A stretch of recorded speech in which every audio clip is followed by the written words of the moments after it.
Donc bonsoir à toutes et à tous et bienvenue sur Radioverse, la web radio. Dans cet épisode bonus de Ici on parle sport, je vous propose de découvrir l'intégralité d'une interview dont un extrait a été diffusé dans notre émission mensuelle, à retrouver en replay sur lanuitdimanche.fr. Et vous pouvez également retrouver tous nos replays sur Radioverse of Multiverse. Nous sommes en compagnie ce soir de Aaron Jason, mais nous retrouvons aussi Gwenola. Merci beaucoup d'avoir accepté notre invitation, Gwenola. Comment allez-vous? Ouais, ça va, moi ça va. Juste, je tiens à dire, c'est Guéno.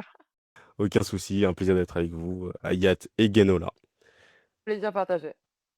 Guénola, je te propose de commencer sans plus tarder et de parler d'abord, dans une première partie, un peu du club des 300 femmes dirigeantes que tu as intégré, hein. Mais avant ça, j'aimerais avoir quelques précisions pour éviter toute confusion, parce qu'il y a des petites théories conspirationnistes aussi avec les clubs des 300. Et pour éviter toute confusion, j'aimerais que tu me détailles en quoi consiste le club des 300 femmes dirigeantes. Le club des 300 jeunes dirigeantes, c'est une formation fédérale, donc émise par la Fédération française de basket, qui a pour but de former des dirigeantes, soit qui sont déjà en place, soit qui veulent devenir la dirigeante, que ce soit dans des clubs, dans des ligues ou même dans des comités, et du coup accompagner ces femmes-là, ces jeunes femmes-là, parce que cette année, c'est une promotion qui est jeune, qui est entre, si je ne me trompe pas, ça peut être 20 jusqu'à genre 35-36 ans. Accompagner ces jeunes femmes-là pour apprendre les facettes de la dirigeance, comme la communication, la gestion de projet, le marketing, etc. C'est sous forme de modules, un module par mois. On a commencé, si je ne me trompe pas, en février ou mars. Et on finira on a commencé aussi surtout par un séminaire à 3 qui s'est fait moi j'étais avec Agathe et notamment, et on finira ce cursus-là en août, on aura un séminaire final. Voilà, et chaque mois, on travaille sur un module qu'on peut faire en amont, etc. Moi, personnellement, comment je travaille, c'est OK, on me dit ce module-là, parce qu'en fait, en fin de mois, on a, comment dire? Un Teams avec quelqu'un qui est professionnel de la fédération à ces jeux-là. Par exemple, cette année, ce mois-ci, le mois d'avril, c'est sur la gestion de projet, et moi, on travaille tout différemment, mais c'est en mode: «OK, le mois d'avril, c'est sur la gestion de projet, donc je vais préparer le module et cetera, sur la gestion de projet», pour derrière, pourquoi pas, poser des questions et aussi avoir cet intervenant de la fédération pour nous développer un peu le sujet aussi, de son avis, de son expérience. Voilà. Très bien. Et donc, tu me disais que c'était donc sous forme de modules, etc. Et donc, c'est essentiellement à distanciel, c'est ça? Ou alors C'est vous avez ça. des... Bah, après, on vient toutes de comités différents. Par exemple, moi, je viens du 69. Il y a quelqu'un du 74. Agathe, il me semble que tu loin aussi. Il y a des gens de l'Île-de-France, il y a des gens de Rennes. Enfin, c'est vraiment national. Donc, c'est pour ça que c'est fait à distance, parce que nous, même en tant que dirigeante ou même en tant qu'humain, on peut pas se déplacer une fois par mois, même si on aimerait beaucoup. Maintenant, on a des inconvénients professionnels ou personnels à ce niveau-là. Donc, c'est pour ça que c'est fait à distance et qu'on se réunit une fois enfin, au début de parcours. Donc là, c'était à 3, au moment des séminaires, le comité de ligue, et la fédération, et une dernière fois en août, qui sera, il me semble, dans le sud, ce sera autour du Baron. Très bien. Et comment est-ce que ça t'a arrangé de nous préciser comment est-ce qu'on intègre concrètement ce club? Euh, Est-ce qu'il y a, Le club des 300. ouais, est-ce qu'il y a OK. un critère En d'âge, gros, de... bah, c'était cette année, enfin, cette promo-là, c'était un critère d'âge. C'est-à-dire que, c'est, un mail qui est envoyé au comité, aux ligues, et qui sont transmis par mo donc au club. Et moi, comment j'ai intégré ce cursus-là, c'est ma présidente qui envoie ce mail, parce qu'on est 2 jeunes dirigeantes dans mon club, qui là, elles viennent ici, Paris, dans le 69. Et elle nous a proposé enfin, en nous envoyant ce mail, on peut s'inscrire sur ce club des 300 et faire partie de la promotion, et on est sélectionné parce que, on est une promo de 20, il me semble, et on peut pas prendre enfin, ils peuvent pas prendre tout le monde, et ils sélectionnent les personnes qui intègrent le cursus. Voilà. Et toi, dans un registre un peu plus personnel, qu'est-ce qui t'a donné, excuse-moi, qu'est-ce qui t'a donné cette envie d'intégrer? ce C'est club? totalement en lien avec mon parcours, mais en fait, moi, je prends mon poste de dirigeante. C'est ma première saison où j'ai mon poste de dirigeante. J'étais officieusement l'année dernière. Et moi, c'est quelque chose enfin, qui m'a toujours intéressé, que ce soit d'évoluer même dans mon club ou même dans les comités de ligue, parce qu'en tant qu'arbitre officiel, on en reviendra plus tard. Mais je pourrais du coup notamment évoluer sur plusieurs sujets que je traite, que j'ai d'habitude. Et du coup, je me dis: «Mais attends, comment on évolue?» J'aimerais bien du coup apprendre et le club des 300 est la meilleure option du coup pour apprendre toutes les clés de la dirigeance. Moi, avoir une base solide pour derrière apporter des projets, comprendre un peu toutes les clés, qui impliquent tout ça.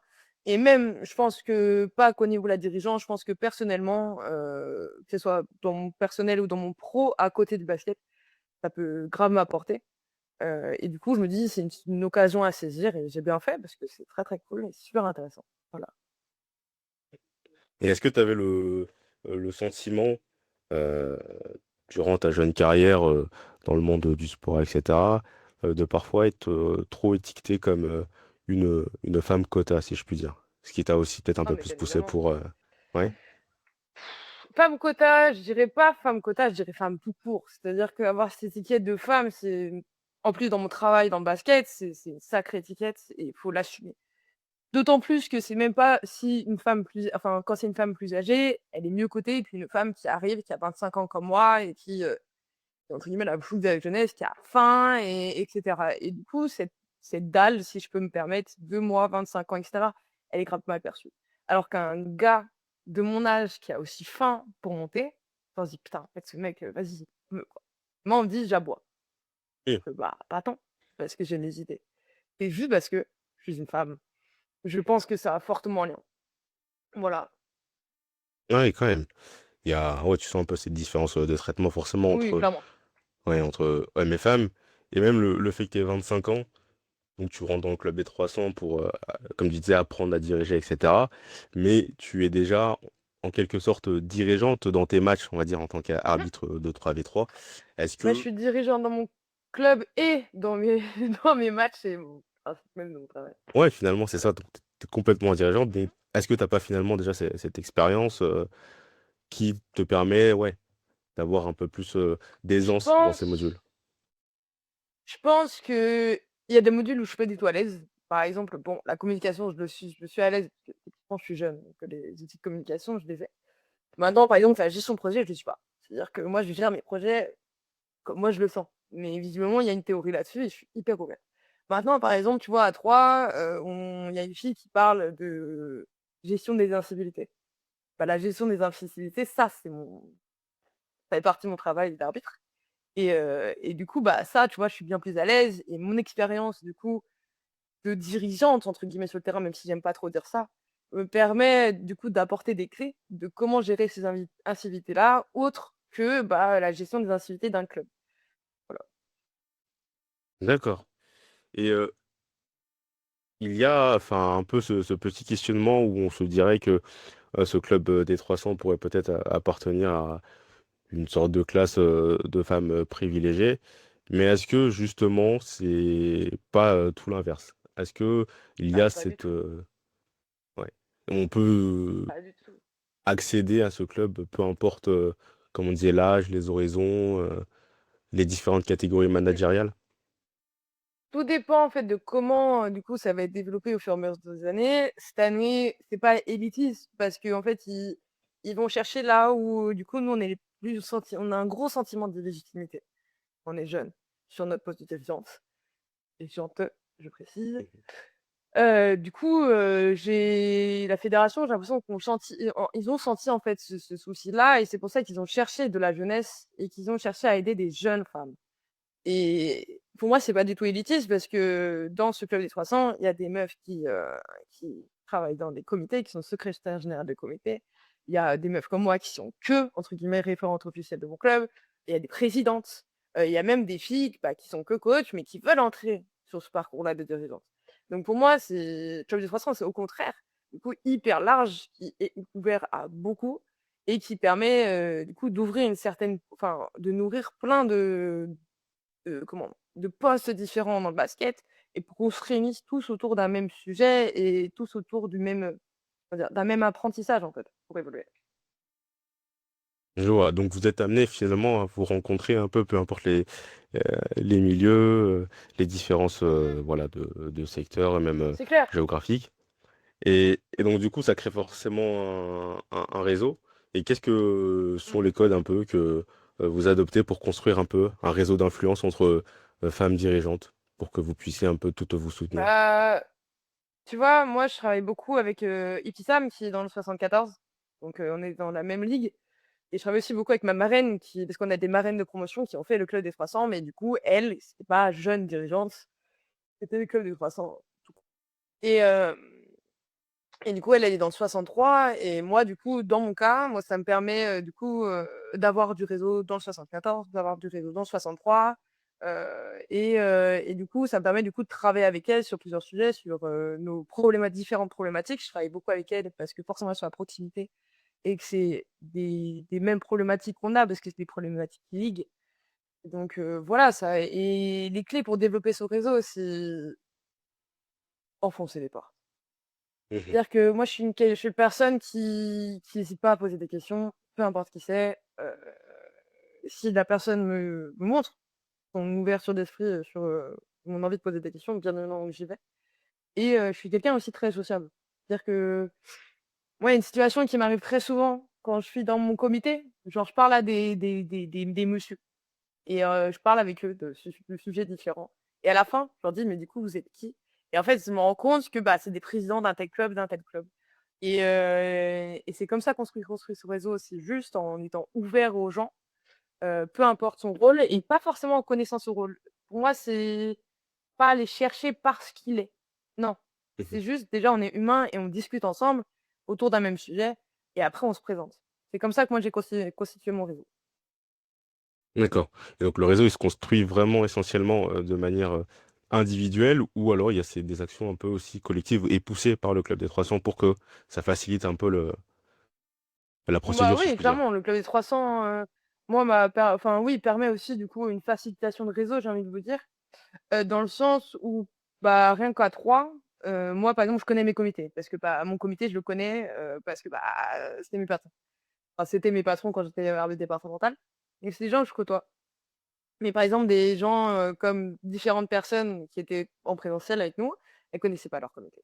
Du coup, le club des 300, le fait que ça soit à 3 en même temps que, du coup, ce fameux séminaire comité ligue, ça a permis, du coup, aux filles, du coup, de se rapprocher de leur comité et de leur ligue et de se présenter et du coup de commencer à construire un réseau.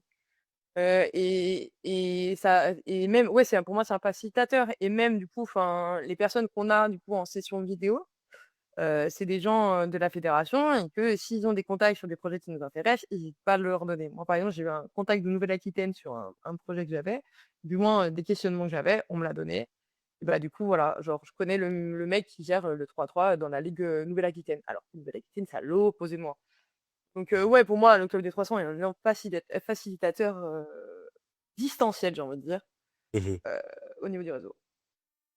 Donc sans le Club des 300, tu penses qu'il n'y a pas vraiment de lien qui aurait été fait, il n'y aurait pas eu vraiment de représentation? Moi, j'aurais moins de contacts. Mhm. Ouais. Donc aujourd'hui, C'est clair. tu peux dire que ça a eu un vrai impact positif dans ta vie. Ça a un vrai impact dans le sens où déjà, enfin, je me suis permise de présenter des gens et même le fait est que avoir cette étiquette en fait du club des 300, la dirigeante, et que voilà, genre je suis investie dans une formation fédérale, etc. À propos de la dirigeance, bah, ça permet de me sentir presque légitime finalement à aller parler aux gens en mode bah écoutez, je vais en parler parce que du coup, grâce à ce club des 300, ça me permet d'ouvrir certaines perspectives et donc je me permets d'aller vous parler. Ça, il y a vraiment une étiquette presque de légitimité en fait, à Mm. porter, parce que je trouve qu'on en souffre énormément, les jeunes dirigeantes de ce gros syndrome de l'imposteur et voilà. Et donc c'est ça qui, ouais, qui vous aide à aller un peu plus au contact des grands décideurs politiques, un peu même dans votre domaine, même dans le sport, C'est dans le basket, compliqué ou... d'aller chercher, les grands décideurs politiques parce que, qu'on soit clair, net et précis, hein, les grands décideurs politiques, si on le dit au masculin, c'est pas pour rien. C'est que Ah oui? c'est des hommes vieux, vieux plus ou moins, mais c'est des gens qui ont beaucoup d'influence, et qui vont regarder une petite meuf et qui vont dire: «Ouais, petite meuf», tu vois? Et qui Mhm. sont très, ils Ouais, et du coup, c'est compliqué. Enfin, le basket et notamment tout ce qui est côté arbitrage, c'est très politique. Et donc, le club des 300 permet aussi d'apprendre un peu, d'entrer de comprendre un peu cette politique. Mais c'est compliqué d'aller les voir. Maintenant, on a une bille en plus presque pour aller les voir, de se dire: «Bah, attends, je fais une formation fédérale, je pense que tu peux au minimum écouter peut-être 2 ou 3 phrases que je peux te dire». Ah, ok, d'accord. Ah oui, il y a un réel ouais, impact, ça propulse un peu plus. Et Agathe, justement, tu nous disais que tu avais fait aussi partie de ce club-là. Est-ce que tu aurais quelque chose à rajouter? Est-ce que tu peux en apporter aussi un peu plus ton témoignage par rapport à ce que nous raconte Guénola? Du coup, donc on a la même promotion cette année et c'est vrai que je te rejoins, dans pas mal de points, notamment sur le fait que ça crée du lien social. On a également un groupe WhatsApp, de notre promotion entre nous, pour pouvoir justement échanger, notamment sur les modules qui se font tout au long de l'année. Et c'est vrai que c'est hyper enrichissant parce qu'il y a vraiment une formation, une vraie partie théorique, où on apprend, plus en profondeur. Donc on parlait de communication. Il y a aussi un module sur la finance, comment il me semble que c'est comment réaliser des bilans et cetera. Donc c'est quand même assez poussé. Donc à la fin, on n'a pas forcément de diplôme, mais on a des connaissances qu'on acquiert, pardon, et on a aussi ce solide lien qu'on crée entre nous. On garde nos numéros de téléphone, on échange sur des problématiques. Comme tu l'as évoqué, il y a aussi les marraines. On a fait, une visio justement, une réunion, on échangeait que sur ça et on a pu leur poser des questions sur, bah, elles, comment ça s'est passé. Parce qu'il me semble que c'était les premières, enfin c'était nous, je crois que c'est la troisième édition, Gwenalla aux deuxième édition. Voilà, c'est très Ouais, récent. 3 ou 2e, ouais. Mhm. C'est très récent, le club des 300, donc mais Et oui, je tout tiens Ouais, à à fait. rajouter que ces clubs des 300, ça existe dans beaucoup de fédérations, c'est pas que dans la fédération de basket. De mémoire, je crois qu'on nous a parlé de la fédération de volley qui le Oui. faisait Mhm, aussi. Enfin, c'est même presque quelque chose impulsé par, l'ensemble des sports, en fait, pour, mhm. à développer ce club des 300 Et donc c'est que la troisième édition au basket ou plus généralement au basket, D'accord, au basket. Et dans nos même fédérations, ouais. d'accord. Et même le fait que ce soit du coup très récent, est-ce que vous arrivez, bah, on remarque que vous avez pu par exemple rester en contact Guénola et Agathe, mais est-ce que de manière générale et dans l'ensemble, il y a cette entraide qu'il y a, cette entraide et cette cohésion et ce penchant qui est peut-être aussi très remarqué chez les hommes qui s'entraident, qui se poussent. Est-ce qu'on le remarque aussi chez vous ou même dans ce club-là? C'est un peu Mmh, l'objectif. moi, oui, enfin, j'ai beaucoup de contacts, du coup, avec Ibtissam qui est dans le 74 parce qu'on travaille sur les mêmes problématiques et on s'entraîne pas forcément sur, le club des 300 en lui-même. On s'entraide, pardon, sur les problématiques ligues qu'on a. C'est-à-dire qu'elle, par Mhm. exemple, moi, genre, je suis, ref 3-3 territoire et dans le 69, on commence à en avoir pas mal et elle, tu vois, dans le 74, elle en a pas. Du moins très peu. Du moins, c'est quelque chose qu'ils Mhm. cherchent à développer et puis Sam, par exemple, récemment, elle me dit: «Écoute, j'ai un open access, est-ce que ça enfin, c'est telle et telle date, ça te dit de venir?» Tu vois, c'est ce genre d'entraide, par le réseau, tu vois? Ou même des fois on discute, de nos différentes problématiques. Elle m'a aidé aussi notamment sur des contacts de ligue. Enfin, on c'est pas tout ensemble, mais je pense qu'on a créé des affinités qui permettent justement d'échanger et de partager là-dessus. Mhm. Et tu nous parlais tout à l'heure du fait que le club des 300 te permettait aussi un peu à toi de te sentir un peu plus légitime. Est-ce que ces actions concrètes, tu as pu les mener un peu dans ton quotidien? Parce que tu étais jeune, comme tu dis, tu as faim. Et est-ce que tu te sens dans ton rôle en tant que jeune et jeune femme surtout, tu as ce rôle où tu sens ce devoir de devoir un peu bousculer les choses? Bien sûr. Mhm, En fait, le truc, c'est que bien sûr, c'est que, moi, ça m'a apporté vraiment ce côté de, «Arrête d'avoir peur, pousse les portes». mhm, Genre, envoie ce mail que tu as peur. Heu, parle, hésite pas à discuter, à poser des questions et cetera. Avant, j'avais trop peur. Parce que je me disais: «Je suis une petite référente officielle». Alors que, bah, non. Mon poste dans mon club, c'est quelque chose de nouveau. Il y a pas beaucoup de clubs qui l'ont et du coup, ça me permet, en fait, justement de me dire: «En fait, j'ai une possibilité énorme, en fait, avec ce que je veux faire et j'ai le droit, moi aussi, d'avoir des ambitions». J'ai pas pu mener concrètement, des choses, sur le terrain parce que, moi, je travaille de saison en saison, que ce soit en tant qu'arbitre ou même référente officielle du club Maintenant, je pense que, tu vois, je cherche vraiment à développer mes projets, toujours les améliorer. Je suis une grande perfectionniste. Et je pense que le club des 300 va me permettre justement comment dire, d'améliorer les projets que j'ai menés, sur des projets où je cherche de l'amélioration. Je pense que le club des 300 va me permettre, en fait, finalement, de les améliorer. Par exemple, moi, la gestion de projet, je sais que, tu vois, ça va beaucoup m'aider. La finance, comprendre comment ça marche. Plein de trucs comme ça, tu vois. Avant de poursuivre, n'hésitez pas à nous suivre sur les réseaux sociaux la nuit du dimanche et radioverse of multiverse sur Instagram et radioverse of multiverse sur TikTok également. Passons donc à la deuxième partie de cet entretien et donc des différences que tu as pu constater dans ta pratique du sport et même en tant qu'arbitre Yanola. Euh, Agathe, tu as quelques précisions à nous apporter sur le sujet.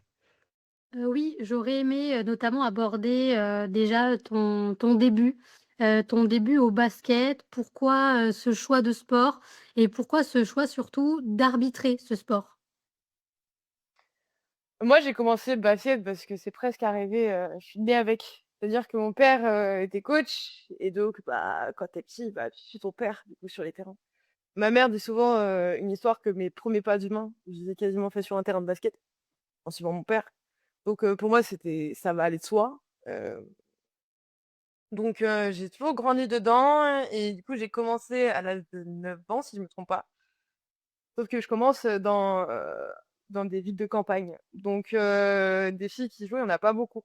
Donc au début, je jouais avec les garçons et après, j'ai commencé du coup dans U13 féminine et du coup, je fais, 1 saison ou 2 sauf que, bah, l'année d'après, il y a plus d'U13 féminine parce qu'il y a pas assez de filles et ça arrive plus souvent qu'on le pense et mon père, il m'a dit: «Écoute, j'ai possiblement un truc pour toi qui veux garder le pied dans le basket. Il y a les jeunes, il y a ce qu'on appelle les pinsons, maintenant qui est Jacques, dans le Rhône, c'est, les jeunes arbitres du Rhône et pourquoi pas te lancer dans la formation arbitre?» Moi, j'y connaissais rien, c'est pas du tout un objectif et je me dis: «Bon, il a raison, ça va me laisser un pied dans le basket» et du coup, je commence une formation de 3 ans, du coup de jeune, de bébé arbitre, j'ai envie de dire, presque arbitre en herbe, dans le comité du Rhône et au final, ça me plaît bien.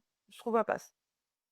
Je me dis: «Mais en fait, j'aime bien ce que je fais, quoi» et après, pour X raisons, donc je finis ma formation, on me propose, ça s'appelle la formation initiale, dans le comité du Rhône. Je refuse parce qu'à ce moment-là, je suis une ado et je sais pas réfléchir, mais c'est comme ça, c'est l'âge et heu et peu de temps après, genre 1 an après, je croise quelqu'un en soirée. Moi, je commençais pourquoi pas à me dire: «Vas-y, pourquoi pas?» La formation initiale, du coup, dans l'Isère parce qu'il y avait des maisons et je croise un mec en soirée, il fait: «Mais attends, écoute, moi, j'aimerais bien me lancer dans la formation initiale, tu me suis?» et je l'ai suivi. Puis j'ai fait ma formation initiale, j'avais 17 ans, dans le comité d'Isère. Je me dis, enfin, c'était vraiment quelque chose dans lequel je voulais continuer après ma jeune formation et donc je suis devenue arbitre officiel, à presque 18 ans, heu, en faisant la formation initiale du comité d'Isère, à l'époque. Voilà et je sais pas, à ce moment-là, j'ai trouvé ma place. C'est-à-dire que je savais qu'être joueuse j'aimais beaucoup jouer, mais j'aimais jouer à la baballe, j'aimais pas forcément jouer, en compétition et je cherchais vraiment cette place, en fait, dans le basket et je l'ai trouvée. Regarde, ça fait je suis toujours et j'ai plus 18 ans. Voilà. Et quand on échangeait justement au club des 300, quand il fallait se présenter, tu insistais et tu insistes toujours sur le fait que tu es arbitre 3-3. Pourquoi justement le choix de cette discipline 3-3 et pas, d'autres, aspects du basketball? Alors du coup, arbitre 5-5, c'est la base et en fait, il y a du coup l'autre discipline qui est le 3-3. Mmh, parce que moi, c'est une discipline j'appelle ça vraiment une discipline, enfin, c'est une complète différente discipline que le basket 5-5. Parce que c'est un jeu qui est beaucoup plus punchy, c'est 10 minutes à fond et du coup, on voit vraiment l'explosivité des joueurs, du physique, ça y va, les joueurs, ils ont faim quand ils jouent au 3-3, j'aime trop cette dalle et moi, c'est une discipline, à l'origine, du coup, qui m'intriguait et que j'aimais beaucoup et je suis arrivée un peu, au hasard au 3-3, maintenant je suis dans le co enfin, je suis maintenant dans le Rhône et on y cherchait des arbitres pour arbitrer ce qu'on appelle des stops, donc les stops, c'est départemental et je me suis dit: «Bah, pourquoi pas?» et c'est drôle parce que du coup, c'est ma 4e saison en ref, du coup 3-3 et là, ce week-end, ce que tu sais pas Agathe, c'est que je sors, d'une formation, pour possiblement, ça permettait possiblement de devenir ref élite, donc ref national. Mais les places étaient très chères, mais c'était vraiment à but, de formation et on a eu, des cadres, d'un niveau exceptionnel et du coup, on était dans un stage fermé pour apprendre le 3-3 et je me suis dit: «Mais en fait, moi, très vite, quand j'ai vu que le 3-3, en fait, j'aime beaucoup l'arbitrage 3-3, j'ai très vite dit que ma priorité est ma carrière 3-3 et non 5-5. Je dis 5-5 parce que j'aime toujours ça, hein, bien évidemment et ça reste la saison majeure. Mais entre un tournoi 5-5 et un tournoi 3-3, je choisis le 3-3. Et même si genre j'ai un dilemme entre ma perspective d'évolution 5-5 et 3-3, je choisirais 3-3. Voilà. Est-ce que tu peux préciser, pour nos auditeurs justement ce qu'est le basketball 3-3? Un peu avec tes Alors mots. le basket 3-3, c'est, c'est une discipline qui se fait sur demi-terrain de basket et c'est du coup 3 joueurs contre 3 joueurs. Ça se joue en 10 minutes. Un match, c'est 10 minutes et contrairement au 5-5, c'est 12 secondes de possession, et il y a pas de coach. C'est-à-dire que c'est les joueurs qui se coachent entre eux-mêmes, à tel point qu'il y a même une règle qui dit, enfin, oui, s'il y a du coaching dans les tribunes, les joueurs qui sont sur le terrain ont une technique. Donc c'est vraiment 10 minutes à fond et pour les joueurs, c'est nous, en tant qu'arbitre, on a vraiment cette règle-là de pas beaucoup siffler. C'est-à-dire qu'on a vertu que le 3-3, soit une discipline beaucoup plus, physique et donc une grande volonté de laisser jouer, et de laisser le basket s'exprimer et en fait, le format, c'est en gros, c'est soit sur stop, donc ça, c'est départemental, open access et cetera et du coup, la saison nationale, c'est ce qu'on appelle les Open Plus pour accéder à l'Open de France et en fait, ces matchs de 10 minutes, en fait, c'est toute la journée. C'est-à-dire que c'est sur une journée.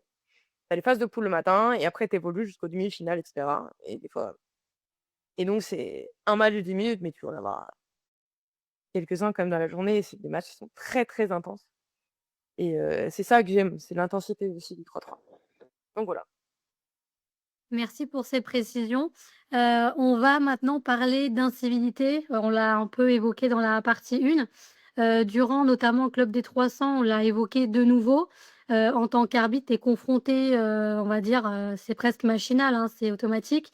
Tu es souvent confronté à un manque de civisme, à des remarques sexistes. Est-ce que tu peux nous partager un peu justement, ton expérience, les faits marquants aussi que tu avais abordés, durant nos échanges? Donc moi, du coup, j'ai commencé dans un comité Isero enfin le comité d'Isère, c'est un comité qui est en grande majorité campagnard et donc avec la mentalité qui va avec et ça se sentait sur le terrain. C'est-à-dire que et c'est toujours un peu le cas, mais vraiment à ce moment-là, quand en plus j'étais jeune, donc c'était terrible parce qu'on était beaucoup plus exigeants avec moi-même, que mon collègue homme. S'ils avaient quelque chose à dire, c'était contre moi. C'était jamais contre mon collègue homme parce que, bah, j'étais une femme, mais j'étais jeune. Pareil jeune en plus, je paraissais très jeune à l'époque et j'ai cette saison, qui a été un tournant dans ma carrière, c'est, 2021-2022. On sort de Covid donc c'est parti et c'est une saison qui est quasiment traumatique dans l'arbitrage parce que tous les week-ends, quasiment, j'ai affaire à ouais, un sentiment de que j'ai pas ma place là, sur le terrain, comparé à mon collègue homme. J'ai un club notamment qui a joué un peu à qui va faire pleurer l'arbitre en premier. C'est un super jeu hyper mature. J'ai eu des menaces, alors que mon collègue homme n'a rien eu. Hem, ouais, j'ai eu plein de trucs comme ça. À un moment, à Pont-Beauvoisin, je cite les noms, OK, mais je suis à Pont-Voisin, il y a les hommes à la buvette et je suis sur le terrain et on me lâche un: «Mais qu'est-ce qu'elle fout elle sur un terrain? Qu'elle retourne dans sa cuisine». À ce moment-là, j'ai à peine 20 ans. Non, j'ai même à peine 21 ans et à tanker, c'était c'est-à-dire que toi, tu dois rester focus. C'est-à-dire qu'à ce moment-là, tu n'as pas le droit de broncher parce que tu es arbitre. Sauf que quand tu reçois ce genre de choses dans la tronche, je challenge beaucoup de personnes de rester impassibles, en fait, face à ce genre de choses.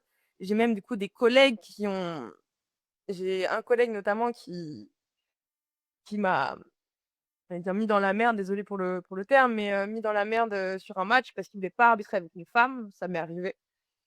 C'était terrible et arrivé à cette fin de saison, je fais mon dernier match avec, du coup, un de mes formateurs de l'époque et je lui fais: «Mais je vais arrêter, en fait. J'en ai marre, genre ça y est, c'est fini» et c'est lui, je l'habitais déjà à Lyon. Il me dit: «Bah, mute dans le comité du Rhône et tu verras, je veux pas que tu parce que tu es pas mauvaise à ça» et au final, je prends la décision, meilleure décision de ma vie, du coup, de muter dans le comité du Rhône et donc le comité du Rhône, c'est, du coup, avec notamment la métropole de Lyon, du coup, c'est une population plus citadine et donc avec une mentalité qui est clairement différente. Où du coup, en plus, on a un comité qui a enfin, on a de la chance d'être, assez paritaire, au niveau des arbitres. Du moins, genre, c'est beaucoup plus paritaire que Bayonne, le comité qu'il y a et j'ai quand même ce sentiment des fois que, en tant que femme, sur des terrains, sur certains matchs, je dois parce que maintenant je suis arbitre régional 3, donc ça m'arrive d'avoir d'autres équipes de différents comités de venir que j'ai assisté sur Lyon et j'ai toujours des fois ce sentiment-là de je dois plus prouver qu'on l'homme, de que l'homme, enfin que pas que l'homme qui est sur le terrain avec moi, que s'ils ont à chercher des noises, c'est vers moi, mais pas autant. Mais ça m'arrive toujours un peu. En plus, moi j'ai le grand malheur d'être tatouée et donc déjà je suis arbitre, je suis une femme et en plus je suis tatouée, je cherche un peu la merde quoi et donc moi on m'a jamais genre, enfin, il y a des joueurs tatoués, il y a des arbitres tatoués, mais quand c'est une femme, faut j'ai déjà eu une remarque en 5-5 d'un observateur qui me dit: «Ouais, déjà que tu tatoué, que tu percé», enfin, donc voilà. Il y a aussi un truc, et ça, je pense que c'est dans beaucoup de sports, en tant que femme, ça nous arrive du coup d'avoir des problèmes, d'avoir des douleurs utérines et moi, on m'a déjà dit, je fais: «Mais attends, écoute, j'ai mal». Genre, c'est une douleur qu'un homme, je pense, il serait couché. On me dit: «Ouais, mais tais-toi, tu dois pas le dire». Alors que je suis en train de douiller à ce moment-là. J'ai qu'une envie, c'est d'arrêter. Il y a un match 5-5 que je fais avec cette douleur-là, où je suis obligée de courir, mais je dois rien dire et le pire, c'est que la coach qui m'en avait plus plein la gueule, bah, c'est une femme. Alors que moi, j'avais qu'une envie, c'était de pleurer tellement que j'avais mal. Donc c'est une preuve que je pense qu'il y a au niveau des douleurs utérines, je pense que c'est un sujet qui sur d'autres sports, mais pour montrer aussi qu'on a aussi ce problème-là en tant qu'arbitre féminine de tanker la douleur.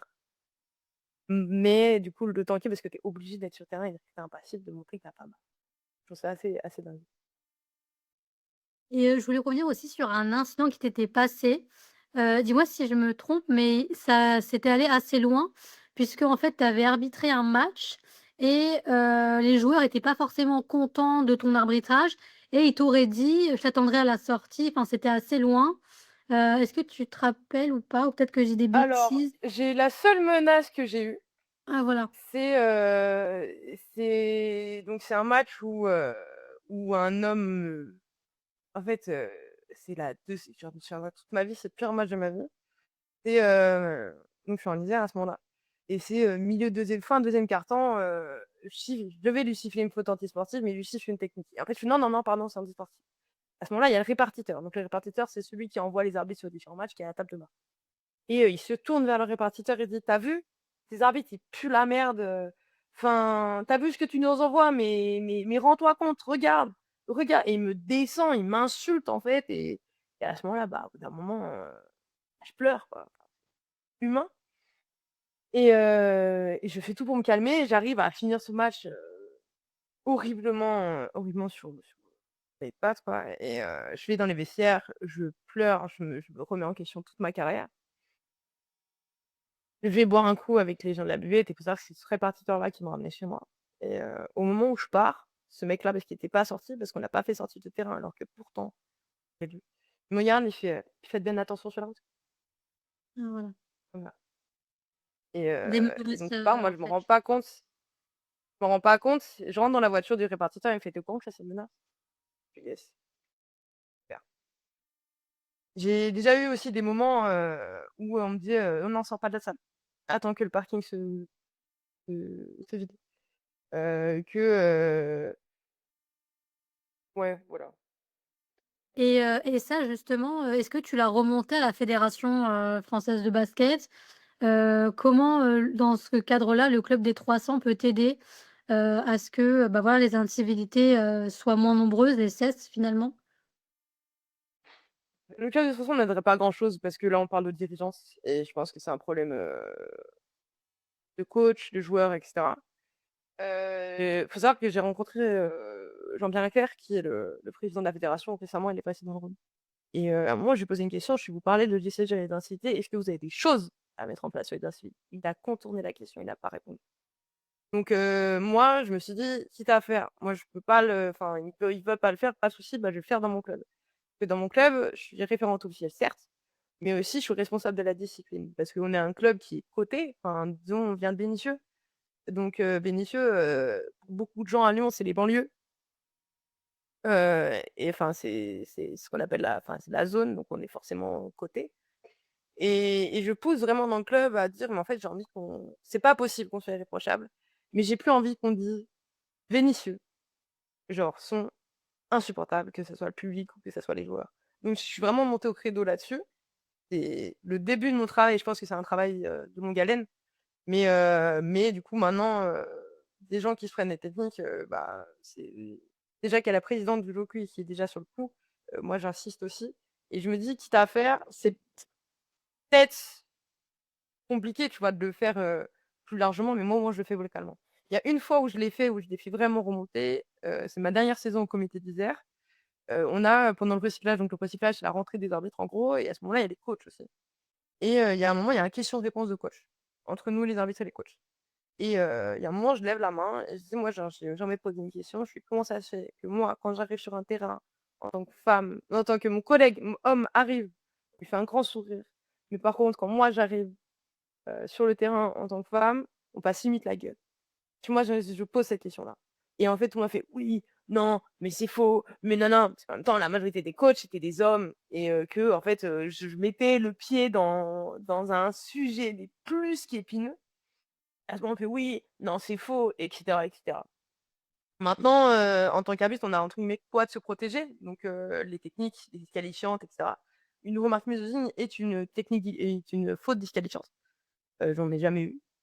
J'ai jamais dû poser une faute disqualifiante, fort de bois parce que c'est compliqué d'avoir une genre de là, au jour d'aujourd'hui, avec mon recul que j'ai par rapport à d'hier, je pense que je me reprends une remarque misogyne, je suis plus aussi gentille que j'étais avant et c'est dur à tanker. Maintenant, je pense que ça sera un problème toujours aussi d'incivilité et voilà. Et est-ce que tu as le sentiment d'être plus soutenue aujourd'hui que tu l'étais avant, notamment sur les incivilités et cetera? Bah, déjà, moi, je suis arrivée dans le comité du Rhône, on m'a appris, genre je l'avais déjà appris, mais on n'avait pas insisté sur ça, en Isère. Dans le comité du Rhône, on a eu la commission de discipline qui est venue nous former là-dessus en tant qu'arbitre, parce que j'ai été donné une formation pour devenir, arbitre région et j'ai une formation totale là-dessus. C'est-à-dire en mode, bah, en fait, vous avez des outils pour vous protéger là-dessus et je me sens plus sereine déjà dans le sens où, j'ai des outils, j'aime pas les utiliser. La faute disqualifiante, la faute technique. Maintenant, je suis plus sereine aussi parce que j'ai grandi, j'ai mûri, heu, c'est triste à dire, mais j'en impose plus sur un terrain que quand j'avais 18 ans. Et c'est triste à dire. C'est-à-dire qu'une gamine de 18 ans s'en impose moins, donc forcément on va moins la respecter et ça me fait grave de la peine parce que moi on doit respecter une arbitre, qu'elle a 18 ans ou qu'on ait 25, enfin c'est évident et donc ouais, maintenant j'en impose plus sur le terrain, et je me cache pas. Parce qu'avant je me cachais. Maintenant je me cache pas sur un terrain et que si j'ai pris une décision, je la prends et voilà. Tu as plus confiance en toi aussi de par ton expérience, qui fait J'ai que pas le choix ouais. de l'avoir. Je l'ai appris. Je l'ai appris récemment que enfin je l'ai appris au fur enfin quand je suis arrivée dans le Rhône que j'ai pas confiance en moi, humainement, mais j'ai pas le choix de montrer sur le terrain que j'ai confiance en moi. Maintenant, c'est triste à dire, mais mon body language, du coup, ça vient avec le body language, n'est pas à 100 bon, en fait, et que j'ai encore du travail là-dessus. Mais je vois déjà une évolution par rapport à avant. Et justement, si tu devais, t'adresser à une jeune femme qui souhaite, bah, voilà, intervenir dans un club, que ce soit au niveau du coaching, ou de l'arbitrage, est-ce que tu aurais des conseils à lui donner? Sois solide. Ouais. Parce que là, par exemple, tu vois, je sors d'une réunion coach. Et cette réunion coach, j'ai 2 coachs qui me parlent souvent d'arbitrage, notamment un. Et moi, je parlais arbitrage club parce que pour moi, c'est très important, peu importe le gamin, quel âge il a, on doit le respecter en tant qu'arbitre club. Et, et que, ouais, toutes les équipes n'ont pas d'officiel et c'est normal. Et par contre, je veux qu'on le respecte peu importe son niveau. Et à un moment, il y a un coach qui commence à me dire oui, mais machin, est-ce que tu as des outils pour machin? Bah oui, l'école arbitrage. À un moment, il est monté au credo. Je fais ok, bah pas de souci. Moi, je me dois de monter au credo. Et donc, faut avoir les épaules pour faire parce que, enfin, faut le faire. Enfin, c'est un homme qui a un certain âge. Moi, j'ai mon petit 25 ans. Certes, je suis dirigeante, mais pour lui, je suis avant tout arbitre et que forcément, je suis le démon sur terre. Et j'ai dû monter au credo. Et du coup, j'ai dû taper sur le coin sur la table et de dire des choses qui sont mises en place, etc. Et de lui répondre. Et c'est pour ça que je conseillerais à cette jeune fille d'être solide parce qu'elle recevra des remarques qui vont pas lui plaire si elle veut s'imposer dans ce milieu-là. Qu'elle croit toujours en elle, toujours croire en elle.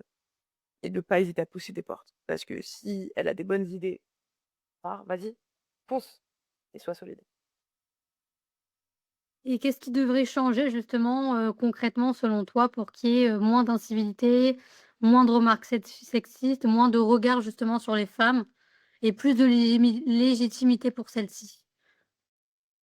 Dans l'arbitrage Comment? ou en général? Dans l'arbitrage ou en général? Ouais, dans l'arbitrage. Que les mentalités changent dans le sens où s'habituer qu'il y ait une femme qui se fâche au terrain en tant qu'arbitre officiel. Nous, du coup, j'ai de la chance d'être dans ce comité du Rhône qui là, maintenant, bah, c'est pas 100% normal. Et ça l'est plus, mais du coup, avec le KV 300, ça me permet de parler avec plusieurs femmes par rapport à ce sujet-là, mais je sais que je vais dans d'autres comités, mais je suis une femme sur un terrain, mais et du coup, enfin, c'est une question de mentalité globale. Je pense que c'est hors basket et même hors sport de s'habituer qu'une femme a des responsabilités, que ce soit sur un terrain ou même dans un club. Et de se dire que cette femme-là, même si elle est sur le terrain, ça se trouve, elle est meilleure que l'homme, en fait. Et le pire, c'est qu'elle aura travaillé 2 fois plus que cet homme-là. Parce que justement, on lui en demande bien plus que cet homme-là. Heu, donc ouais, c'est une question de mentalité et du coup s'habituer et rendre ça normal, le fait qu'il y ait une femme arbitre. Merci, Guénoula pour ton témoignage. Merci, de ton temps également. Merci à vous. Donc vous pouvez retrouver donc, notre épisode «Ici on parle sport» sur, notre site internet lenudimanche.fr et également, sur notre site internet Radioverse of Multiverse. Merci encore, hein, pour ton temps Guénoula et pour ton Merci à vous. courage aussi d'avoir, pu témoigner, de ce que tu as pu vivre en tant, qu'arbitre 3-3. Du coup, c'est majoritairement 5-5 de ce que j'ai vécu, mais dans Oui. l'arbitrage en général, il y a pas de souci. Merci. Merci à vous de donner la parole aussi, parce que c'est très important aussi de donner la parole à nous, arbitres féminines, parce qu'on n'entend pas beaucoup d'arbitres féminines en parler.